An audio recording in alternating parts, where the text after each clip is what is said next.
9/11 একটি দিন যা ইতিহাস বদলে দিয়েছিল। 2001 সালের 11 সেপ্টেম্বর সকাল 8:46। নিউ ইয়র্কের আকাশে ছুটে এলো একটি বিমান, ধাক্কা মারল ওয়ার্ল্ড ট্রেড সেন্টারের উত্তর টাওয়ারে। মাত্র 17 মিনিট পর দ্বিতীয় প্লেন দক্ষিণ টাওয়ারে। পুরো বিশ্ব থমকে গেল। Citizens, our way of life, our very freedom came under attack in a series of deliberate and deadly terrorist acts. Of the Pentagon. Now this is what it looked like moments ago.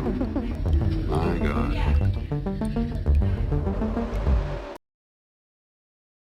It appears a small twin-engine prop plane crashed into one of the towers at the World Trade Center in New York City.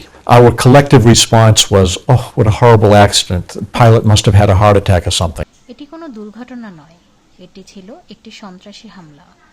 Al Qaeda নামের জঙ্গি সংগঠনের পরিকল্পনায় প্রাণ হারান প্রায় 3,000 মানুষ, হাজারো পরিবার হারায় আপনজন।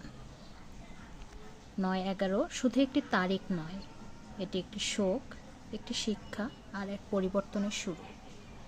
এরপর বদলে যায় গোটা পৃথিবীর নিরাপত্তা। আজও আমরা স্মরণ করি সেই সব মানুষকে যারা নিরাপরাধভাবে হারিয়ে গিয়েছিল।